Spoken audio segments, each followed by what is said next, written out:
Hello, everyone, and welcome back to Bucs UK TV. I'm joined by stalwart Marianna, but two rookies this time, Sukh and Carsten. Welcome to both of you. Thank you. Hi, Kieron.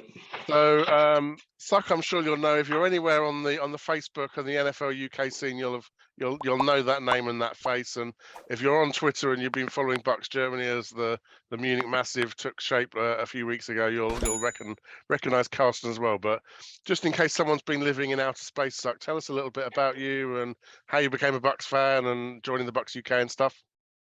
Yeah, so I've been a Bucs fan since 2008. So I literally got involved in the NFL just through the international series. So it was one of them situations where I've just finished uni. I needed a sport to follow, football, as in soccer, as we call it, in America. It was getting a bit boring, the same teams winning over and over again. And it just came to a point where I just thought, let me try this NFL stuff and, see what the international series is all about. And to be honest, it's not very much of an exciting story. I literally just picked the team out of a hat and the Bucs came up. And the first thing I did was I just bought a Derek Brooks jersey. And then obviously, like any fan, then I started doing my research on, the history of the Bucs. And now I feel as if, even though I've followed the team since 2008, I feel very much still part of the whole success that we've had over the course of prior to that, and just obviously engaging with a lot of the Bucs UK guys as well. So I've been a member of Bucs UK now for a number of years, but really I think it was Munich where we kind of all got involved together, and I got to know a lot of you guys now. So I really appreciate you having me on. So yeah, thank you, Sukh, and welcome. So Carsten, fittingly sipping your beer when we were joining you in the Hofbrauhaus. Tell us about yourself. How did you become a Bucs fan, and what's Bucs Germany all about? Well, yeah, I'm a long-time Bucs fan. So I joined the Bucs in roughly like 1995. And, I came to the NFL, to American football, through the end of the Europe days. Hopefully you remember, of course, the famous London Monarchs. And, I was a keen supporter of the Rhine Fire. And at those days, of course, the NFL became more interesting for me as well. And, so I think I chose the Bucs by coincidence as well. Yeah, so I saw some development that was ongoing these days. So the drafting, Mike Olster, Doug Brooks, John Lynch, all the old guys, and that was fantastic. And I became a huge Mike Olster fan. So meeting him again in the Hofbrauhaus, of course, that was for me was awesome. Yeah, I met him 20 years ago.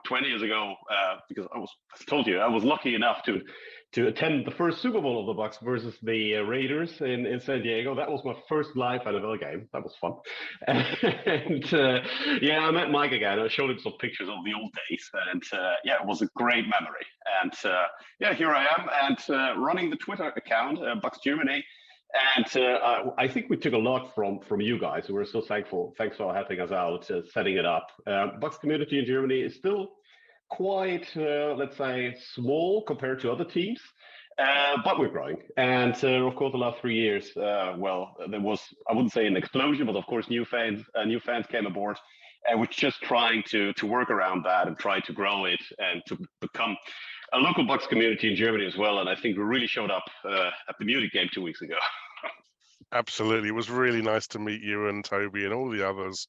And what you maybe lack in terms of quantity compared to the Seahawks, definitely make up in terms of quality, and not least in terms of beer drinking capability. But the less we said about that, the better. I think the injunction still holds.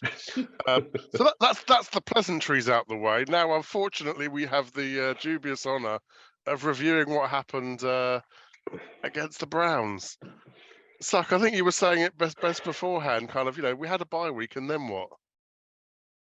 Yeah, I was expecting a lot more comparing to what happened with the Bucs a couple of years ago. I think a lot of us have very fond memories of the bye week from 2 years ago and the Bucs coming back and then going on that massive run. I think a lot of us expected the same thing to happen because we came off on the back of two very hard-fought wins against the Rams and Seahawks.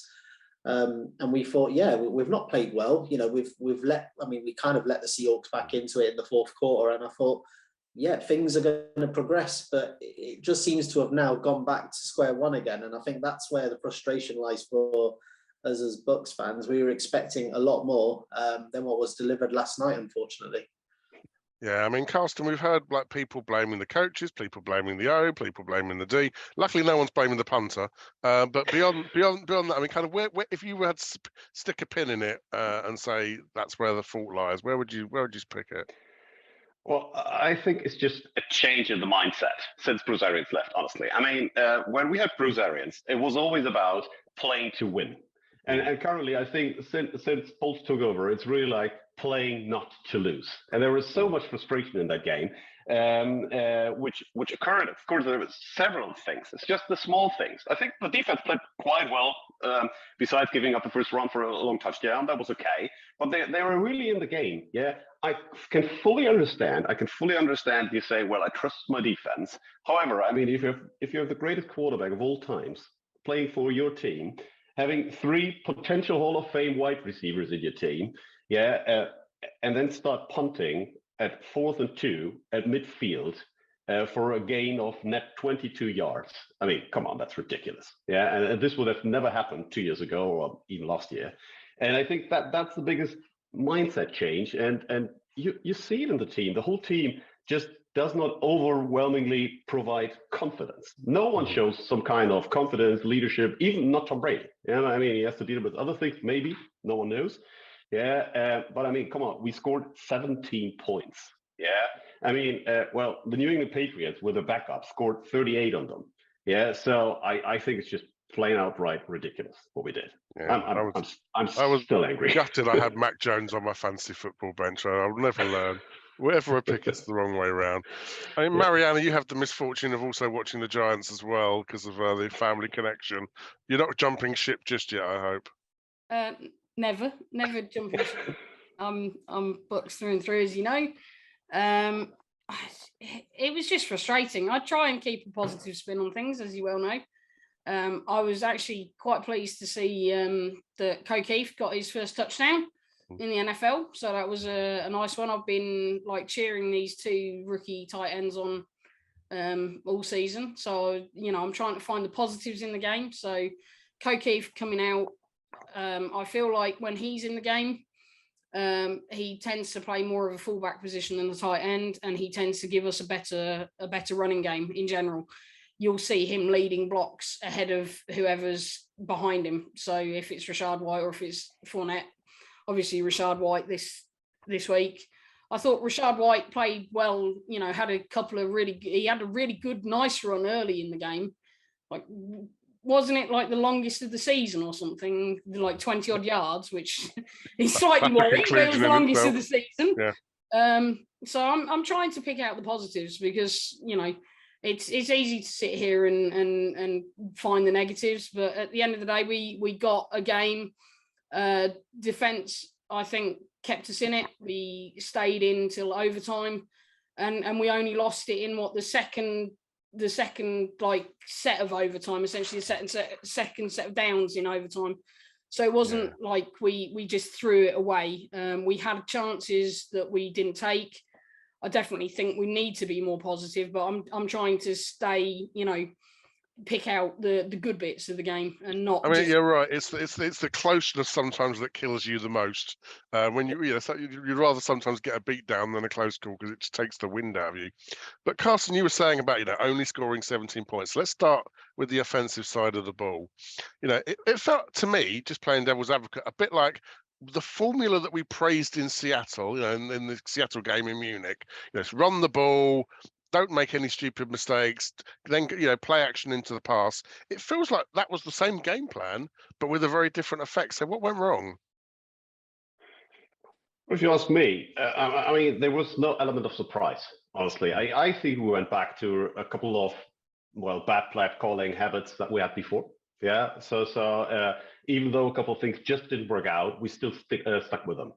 And what was a surprising element of Munich, in my opinion, was that suddenly a couple of other players appeared. Yeah, I mean, there were a couple of surprise catches by Scotty Miller, who was invisible yesterday again. Yeah, and it was just the same. It was always trying to do the same things. So there's no element of surprise. And what I'm really shocked about is that it seems like we have no, let's say, safe plays for gaining 5, 7, 8 yards. It's really a couple of slants. Yeah, well, in all fairness, yes, Chris Godwin had something like 10 or 11 catches, yeah, which was great, yeah. But he's such a weapon. I think you can even utilize him even more, yeah. And so there was no element of surprise. It was always like, yeah, at least in the second half, you could foresee what is about to happen again. And so this is my critic that I have with Byron. It's really like, okay, guy, where is the preparation? Yeah, you had 2 weeks. Yeah, and the Cleveland Browns defense is not one of the best of the world. Yeah, but it was so easy for them to adapt. Although their cornerback versus Mike Evans did a heck of a job. Yeah, but I mean, come on, there's still so many weapons, and you do not make use of it. Where was Kate Otten?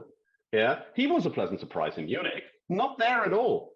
Yeah, so I don't know what happened, honestly. Yeah, so I really had the feeling when we were in Munich that they really found the switch to turn it around, even after the week after they beat the Rams with the last drive. And I really thought, okay, now they got it, and now let's start a run. Well, we know the outcome. Yeah, I mean, Sukh, do you agree with that? Well, is it the coaches? I think it's what Carsten's pointing towards. I think you have to put the blame not only on the coaches, but also a lot our offense as well. They just seem a bit all over the place. Brady with his throws, I don't think he's connecting with his receivers. I think someone else pointed it out. Mike Evans looks really exhausted to me.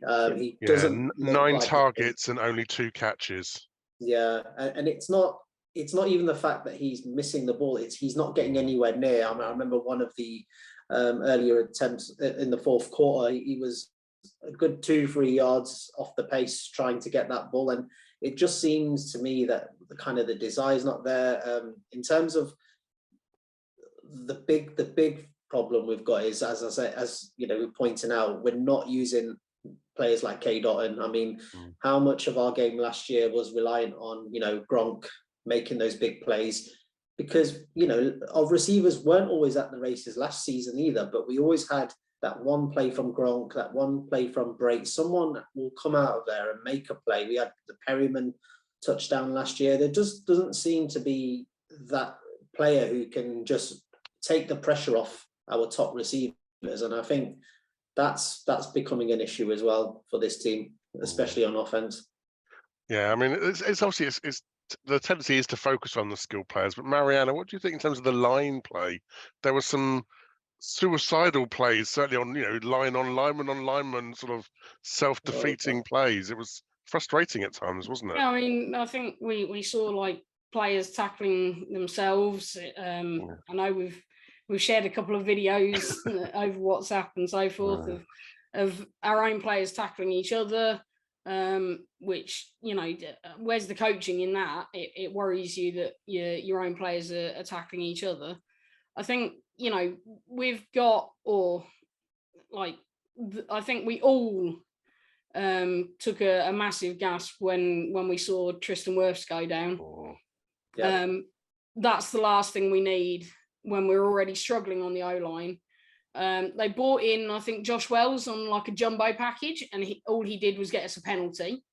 So it was like bringing an extra lineman, brilliant, he gets a penalty, he gets a full start penalty. So it's like even what they were trying to do with like the O-line and jumbo packages and just shifting things around just didn't seem to work either. But like the injury on Tristan Wirfs, I'm still raging about that. I think everyone that saw that is raging about that injury. It felt like dangerous play from the linebacker who climbed up on the running back and just kind of head first into Tristan Wirfs' legs, and just fortunate that he's only going to be out 3 or 4 weeks rather than a season ending or you know, potentially worse type injury, because he came down hard on his leg and it looked horrific at the time. Donovan Smith didn't particularly play well either as well. He let I think he let a sack through, and he gave up a penalty at a bad time as well.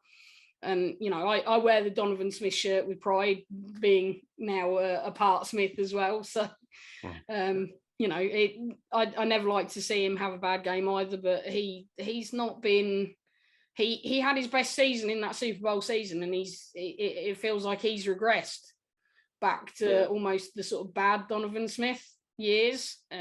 So Dr. Jekyll and Mr. Smith, it would seem. Yeah.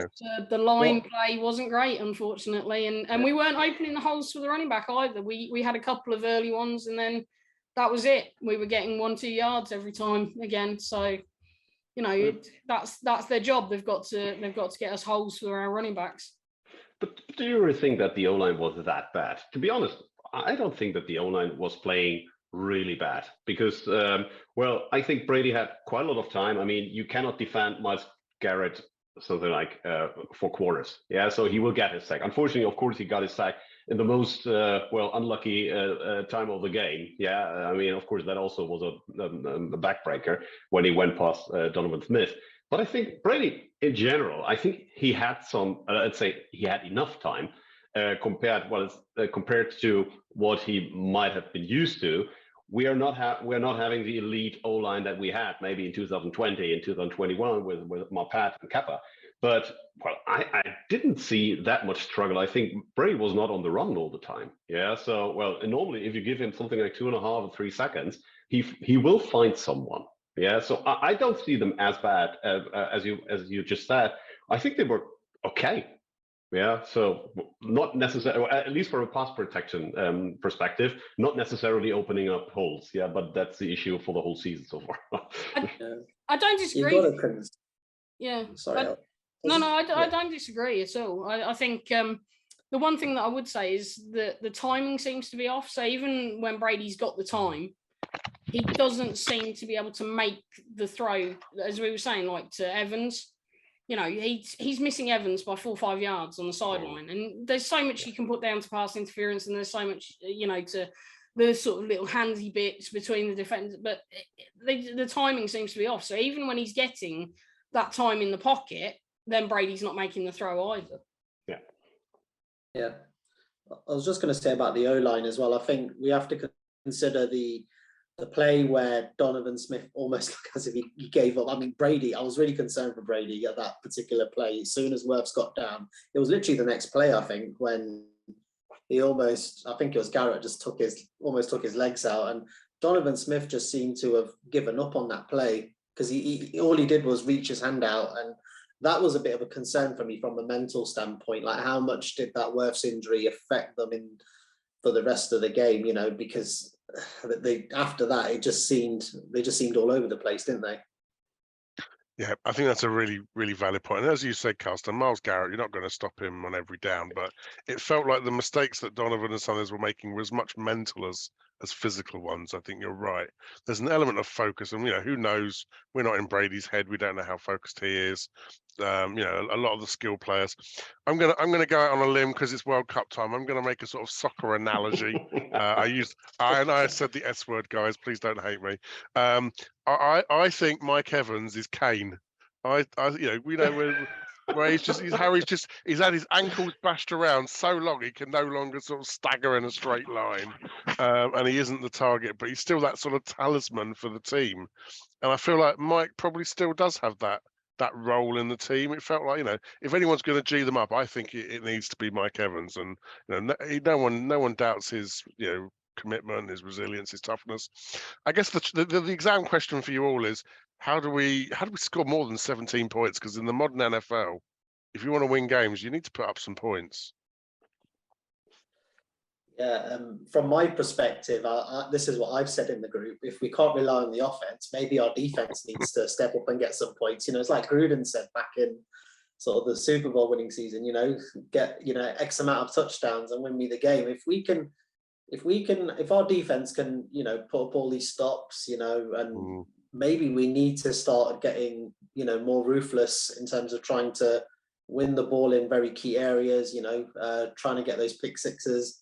I think that a lot of that will then shift the momentum as well. It seems that I think have we scored any sort of touchdowns? This week was the lesser spotted interception, wasn't it? There's not many of those.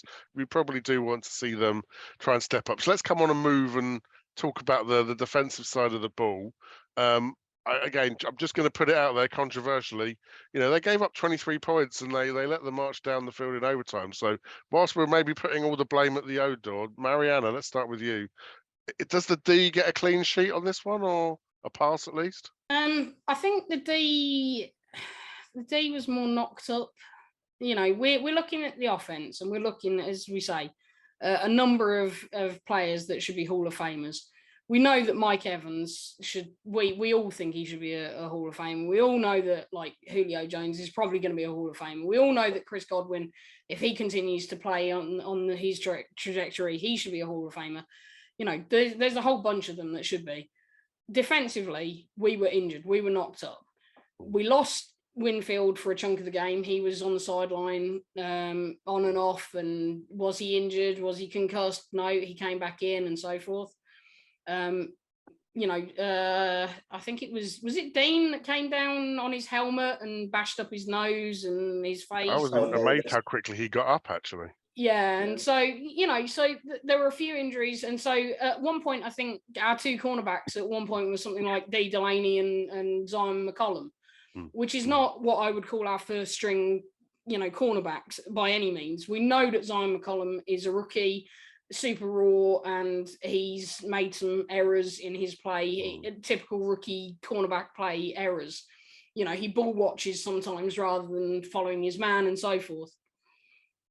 I would give them a cleaner sheet than I would give the offense. We're working with an injured D, and I think they actually played quite well, and they kept us in it and kept us in it and kept us in it, particularly in the second half where we just couldn't seem to do anything. We went in at the half and we did nothing in the second half, and they kept us in it and kept us in it and kept us in it, and we just did nothing back for them. And so I would give the D a clean sheet. Just for the fact that they kept us in it, and we did nothing. The offense did nothing for them in return. Yeah, I mean, in the fourth quarter, the Browns had 10 minutes of possession in the fourth quarter. Carsten, do you think it was a talent thing? Was it a wear down thing? Key plays. Well, exactly. Exactly. Well, I remember the old days where Warren Sapp once said, he said to the offense, you score 70, we take care of the rest. Yeah. And 70 wasn't enough yesterday. Yeah, unfortunately. Maybe because Warren Sapp is not playing any longer for us. However, I mean, I'm fine with the D. I mean, Devin White at the beginning was a little bit, in my opinion, overmotivated, stupid penalty for the late hit. And however, I mean, he caught up. So later on, I think they were quite fine. They were defending the pass quite well. Yeah. To be honest, the equalizing touchdown, that was a heck of a catch. Yeah. Well, I'm not blaming Devin White for not being there. Yeah. Well, it was a terrific play by David Njoku. Yeah. So, I mean, catching that with one hand, that was awesome. However, I mean, the only concern I'm having with the defense, I would also give them a clean sheet. However, the lack of turnovers. And this is really something that's really hunting us. Yeah, they are quite good in terms of they're getting some sacks. I think it was 4 yesterday. Yeah, they're putting some pressure on the quarterbacks. They're defending the run quite well. Yeah, even with Nick Chubb on the other side. There were a couple of runs, yes, of course, but there was the long run we have to take into account that went for the touchdown in the first quarter. But I think they were defending the run over the regular time quite well. But the lack of turnovers, of course, then you start to get exhausted. Yeah, and then we had the Shank punt. And to be honest, we didn't let them march down the field. The only thing they needed to achieve was something like 15 yards. Yeah, because they were at their own 40. Yeah, 15 yards, and they would have had the chance for the, let's say, game-winning field goal. So I'm not wondering, there were a couple of people slipping, running over each other. Things like that happen if you're on the field that long. Yeah, so I'm not blaming the defense, but the lack of turnovers is really something that we really have to work on, especially in terms of interceptions. There are no interceptions. I forget about that Hail Mary interception. Yeah, I was even furious that he tried to catch it, because normally it's hey, come on guys, just kick it, whatever, put it to the floor, do something. Yeah, but catching it just to get the pick, I mean, come on, that's so risky. Yeah, and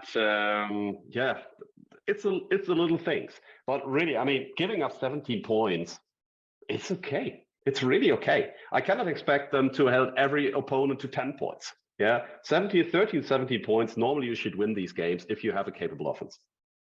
But it's hard, isn't it, Sukh? I mean, because on the one hand, we're saying they did a good job, but they lost the game, and they were like, I'm having a look at 11 QB hits. It's, 4 sacks. It's not a bad statistical performance, but there's something in between those stats, isn't there?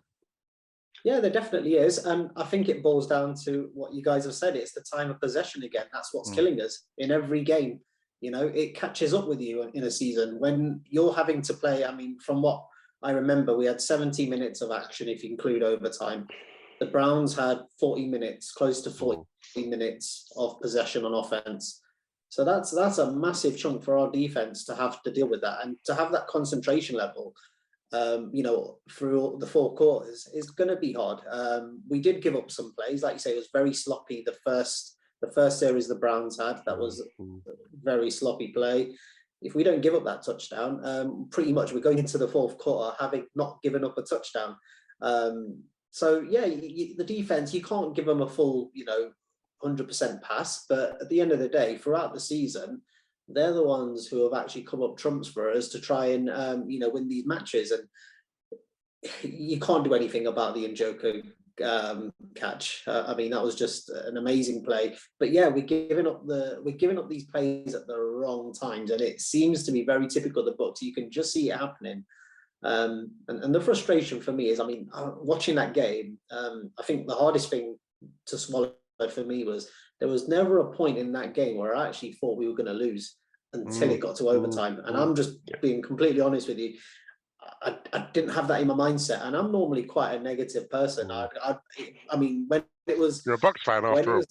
When it was the Super Bowl and it was the 4th quarter, I was still not believing that we were going to win it. So for me to feel that the Bucs were going to go away with the W, and then for that to happen, it's just really, really odd. But you can't expect the defense to be on board, for that time of possession. Yeah. And obviously on the offensive side of the ball, we were talking about the players, we were talking about the system, we were talking about the coaching. On the defensive side, we've focused on the players, I think, Sukh. But do you think there's anything to be said for Todd Bowles taking some share of this? For me, the need for the shifts again on the offense, and it's with Byron. From a defensive standpoint, Todd Bowles, he's put his stamp on this defense. They know exactly what they need to do, but they've got a good game plan, and they've shown it throughout the rest of the season. So for me, Bowles does need to take responsibility. I think he's not the same sort of character as Bruce Arians. Bruce Arians would have rattled some feathers, at this point. And we're not seeing that. We've seen it, when we're watching on TV. You just see Bowles just sat in there with grinning. And sometimes you just need someone there just to rattle a few feathers, and I don't think that's there. We need that spark from someone. And for me, Bowles doesn't really give that spark. Okay, so we'll finish up then with special teams. Those of you that watch regularly know special teams is very dear to my heart. It's a third of the game, everyone. Don't forget that. So we'll stay with you. Kind of, what was your take on special teams? It's that boy Kamada again, isn't it? He just constantly. If he's not in the Pro Bowl this year, that's a massive travesty. I've put my vote in on a number of occasions for Kamada, so you've got to give it to him. Again, he always puts us in a very good field position, and sadly, we're not capitalizing on it. That's the bottom line, isn't it? So yeah, some very positive things obviously to come out of that for the season is Jake Kamada. Carsten, you agree? Kamada for the Pro Bowl? Yeah, absolutely. I mean, he's just bombing it. Yeah, of course. Well, he had the last one, of course, was a miscue we had to deal with. But these things happen. Yeah, I mean, he's still a rookie. Yeah, but if you have a punter who gives you something like a 50-yard plus advantage, yeah, the coverage unit is even also not too bad. I think, although yesterday Peoples-Jones had a couple of very nice returns. I'm a little bit concerned, not with his punter, that's okay, but I'm a little bit concerned about the kickoffs, because we have quite a lot of, let's say, returnable kickoffs, so there's a lack of touchbacks, and I think we definitely have to work on that side, and if we turn it around, our special teams, we have Darden. It's just not spectacular. Well, I know he is quite fine in terms of the statistics. Well, that's what we heard. Yeah, so he's top 10 in most of the statistics, but there are no breakthrough runs. So something like where you say, okay, this is a game changer, or he changes the momentum of the game.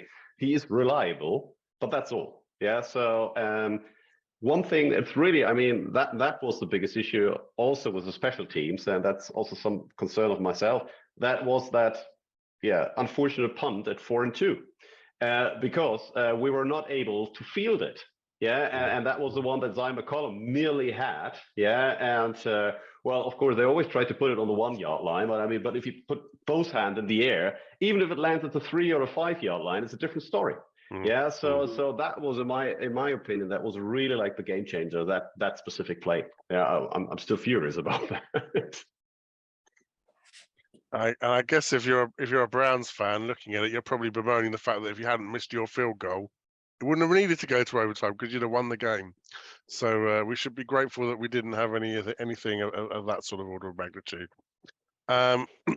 As always, though, you've heard from us. If you disagree, tell us down in the comments where we've gone wrong. While you're there, give us a little thumbs up and the usual subscribing. We've also had the thread on the forum. There was busy as ever, and we've got a few excerpts from your takes on the game. So first of all, we've got Scott McGowan. Absolutely dreadful result. We should have won that game. I can't believe we threw away all that momentum from Munich with that. That's exactly what we were saying. This lands squarely on the offense, and I don't get it with all that talent available. Phil Bushby, your friend of mine. Can't really fault the D when you hold a team to 17 points in regulation. Our clock management was poor. Our play calling was poor. Our execution was poor. Spoken like a true politician. I was going to say that really Phil. And then Nick Moore. This loss is firmly on the coaches. They played not to lose, and it bit them back. Play calling in the fourth was dreadful. Clock management from the coaches. We heard a lot about timeouts and not taking timeouts, didn't we? Allegedly, the timeout not taken at the end was in case Tom Brady threw an interception, which doesn't seem like the mindset we would expect from Todd Bowles. But he says, appalling mentality to be happy with a 7-point lead and go conservative and depend on the D. By the way, this was a ridiculous statement by Todd Bowles, in my opinion, in the press conference. I mean, yes, if you have the fear that Tom Brady throws an interception at the wrong time, then you've spent too much time with James Winston. Yeah, so that was ridiculous, honestly. Yeah, he shouldn't have said that.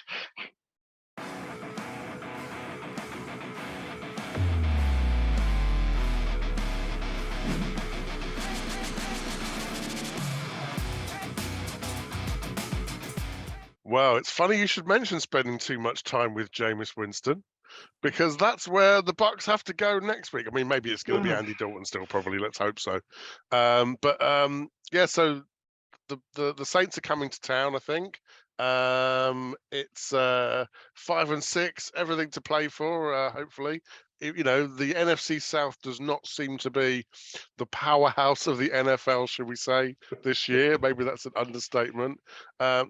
So we'll start with you, maybe, in terms of, you know, so we're playing the Saints. What do you think are the keys to the game for either the Bucs or the Saints? For us, it's just it's our defense again. Our defense has to step up. At the end of the day, we've got to stop that running game. The Saints didn't really have a good game this week against the 49ers. Their running game was pretty much non-existent. So I imagine they're going to want to come back and prove a big point. And you know, we've struggled against the Saints. You know, bar obviously the game earlier of the season, that was kind of a one-off if you look at sort of more recent results. So I'm still very much concerned, but we've got to contain that Saints offense and just try and make sure that we can reduce obviously them going up, because it's not just Dalton you got to worry about, it's Taysom Hill as well. Their offense is very, very unique, should we say, in terms of the play calling. You know, you just don't know what they got in store for us. And I imagine they're going to open up the playbook. So we've just got to be on guard and make sure that, you know, we're on the ball with it. Yeah, luckily the Alvin Kamara at this point in the season doesn't seem to be the Alvin Kamara of years gone by. Carsten, I mean, Sukh says it's all about the stopping the Saints' offense. Would you agree with that, or is it the other way around? As also, I think the other way around. I think the first play of the game, we definitely have to start a brawl between Perriman and Lattimore. I think that's the key to success. Let this guy been thrown out again. I think that always helps us. I think I'm not necessarily concerned about the offense of the Saints. Yeah, whoever quarterbacks them, I think that should be manageable by our defensive backs. And also stopping the run, which worked quite well also in the first meeting we had with them. I'm more concerned really about the loss of Tristan Wirfs, because I mean the Saints D-line is a powerhouse, and we know what Cam Jordan is all about when he faces the Bucs. And this is definitely something we have to play much smarter. I think we have to play much faster. We have to make sure that Tom Brady gets the ball out very quick. Otherwise, this could be a very, very long day for us. And we remember the last two games we had versus the Saints and Tampa, which were blowout losses, and I think they cannot allow that to happen again. Yeah, absolutely. Marianna? I mean, we know that the Saints is they're probably our probably worst bogey team. Like that, we just don't seem to be able to get their number again. We get hyped up against them. We always seem to do something stupid against them. I'm hopeful this week that, you know, coming off of the back of the loss that we've come off, that Brady will get together with his, you know, wide receivers, with his O-line, and he's going to sit down. They're going to have that, you know, that sort of come to Jesus meeting that they talk about, and they are going to get together and they'll be on the same page for this week. I just get the feeling that Brady is not going to turn up and have another embarrassment like he had this week against the Browns, because it was relatively embarrassing for Brady. I think he's not the type of player that will stand for having 2 weeks in a row that he's just not connecting like that. So I'm hoping for some big deep passes to Evans this week. And I think really in terms of the Saints, I think in terms of their offense, they've not got the players that they used to have.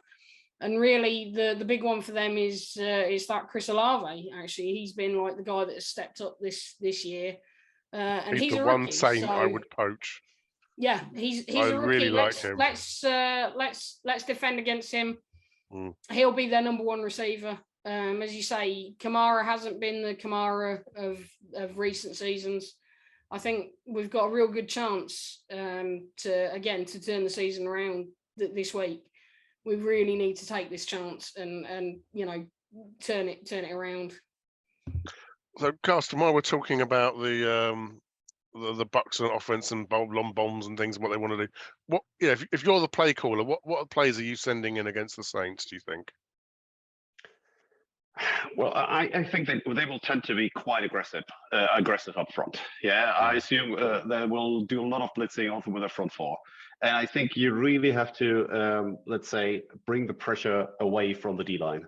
Yeah, so I think the screen game could be quite interesting. Yeah, I will also, let's say, hit them with their own weapons, because we know what Michael Thomas did many years to us with all his slants. Yeah, have these slants as well. Just send them a lot of wide receivers, and if Chris Godwin gets 20 targets, then he gets 20 targets. I'm super fine with that. Yeah, and I would absolutely like to avoid, again, running stupidly through the middle if we see it does not work. And of course, as we prayed for many weeks, play action. Yeah, well, come on. It cannot be that you don't play action with presumably one of the best quarterbacks in the game who has ever done it.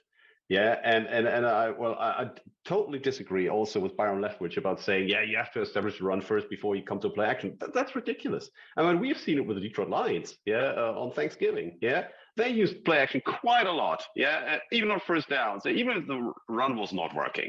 That's just a poor excuse. Yeah, so use it and really give them a lot to think about. Yeah, be creative and well. Coming back, I mean, you were talking about the recipe for success. That's really where is the no risk it, no biscuit? I would easily exchange 5 more interceptions by Tom Brady versus 50 touchdowns more. Yeah, so just give it a go. Come on, you have to go for it. Yeah, go over the middle. Yeah, look for the dangerous passes. Yeah, well, if they intercept you, well, I don't. Sorry, no, I was not allowed to swear here. Yeah, It's passion. It's passion. Yeah, it's passionate as always. Yeah, But if you're watching Byron, the two things he didn't say were running up the gut and stupid screens to the receivers. Yeah, yeah, but that is exactly the point. I mean, the element of surprise is so important in the NFL nowadays. Yeah, and we have not seen a lot of that. Yeah, so and I think there was a Twitter that I retweeted and was saying if we had Bruce Arians at helmet coaching our team, we would easily be 8-3, and I fully agree with that. Yeah, just by taking chances. Yeah, just by not relying on a close lead, relying on the defense, just go for it. Yeah, if you're up 7, why we are not up 14 or 21 or something like that? Yeah, running up the score if necessary. Yeah, so I think that's the approach we have to go. We have to be more brave, and well, let's see what they can do from there. And it's very important, karaoke at the 2-minute warning. Yeah, I mean that worked wonders. Yeah, so absolutely, break out the John Denver all over again. Yeah, whatever they want to play over there. Yeah, they definitely have to have some singing at the 2-minute warning, and then the rest is just a gimme. I love it. So then on the other side of the ball, I guess the big debate is how blitz happy should we be? Because although we think Todd Bowles isn't no risk it, no biscuit, the Bucs do blitz a hell of a lot more than the league average. We're talking about injured secondary, but maybe not getting the pressure. How would you call the defensive side of the game against the Saints? It's a difficult one because in the previous games we've had against the Saints, I felt that we have kind of been blitz happy, and it's not always worked to our advantage. So I think we've got to just kind of stick with the game plan that our defense knows. We saw earlier that we can force their quarterback to make mistakes, although it was Jameis. I think Andy Dalton's kind of almost of a similar ilk in a way. He's prone to making those mistakes. So as we do need to blitz, but also at the same time we do need to kind of be wary of their running game. Because I honestly, although you're talking about Kamara not being the same player he was, I still think our running game does need a bit of work. They are capable of that's a fair point. Getting a massive game. So for me, we've got to just be just keep what we're actually been doing in recent weeks, really, and I'll be happy with that. And I guess the other running game is if we do see any bit of Jameis Winston, or if we do see Taysom Hill, actually they've got lots of people that can run with the ball. So I think you're right to keep it contained and locked down is a really good call. But you do now have to put your money where your mouth is, and you've got to try and think about what the score is going to end up like. At this point in the season, I think I might be rolling a dice at this point because I always get it wrong. But Marianna, we'll start with you. What's your score prediction? Oh, you had to start with me. Is it a win? Start with some. Break it down. Look, as I always say, I'm a Bucs fan, and the heart says the Bucs every time. So I'm going to go with the Bucs win because I'm always going to go with the Bucs win. I think we might struggle early, but we're going to get it a little bit later, and I think we're going to win by a score. So it's going to be like 21-14. Okay, 21-14 says Marianna. Sukh, what's your score prediction? I personally think we're going to really contain the Saints, and I don't see them scoring more than 10 points, to be honest, on offense, the Saints. So for me, I think we will have somewhat of redemption when it comes to the offense. That there has to be, surely, now, because this is the biggest game of the season now. We've got to win this one to stand any chance of getting the South. So for me, I think we're going to win 24-10. 24-10. Okay, that's a bit more comfortable. We like that. That will keep the Raymond James faithful quite happy. Carsten, your score prediction? This is going to be a terrible game. Absolutely. I will throw a lot of things on my television. This will be absolutely a grinder. There will be nerve-wracking. I fully expect that. I fully agree with Sukh also about that the Saints won't score more than 10 points, but I think we won't be able to score more than 14. So I think 14-10 is just that's going to be a terrible game for all of us. But if we win 14-10, I'm super fine with that. Okay, well, that's good. Well, I as much as I was thinking whether I want it to be a head versus a heart decision, I kind of agree with all of you in that I think this is a super important game. And you don't like to say that a game is a must-win when there's 17 games in a season, but I feel like this one does have must-win written all over it because it's a division game. It's going to be a tight game. They've normally got our number. This is about, I think gone is us looking at getting to the playoffs by any other route than winning the South. So division games count double. So I think we have to win this. If we don't win this, I think there's going to be some awful headlines in the morning, and I think there's going to be a lot of pressure on this team. But I do think I like the idea one of you was saying about sort of oscillating or going back again. I think the offense is going to show us how inconsistent it is by being really good. So I think we're going to score some points. I think also we might see the defense getting some points because I think the Saints seem like they like coughing the ball up.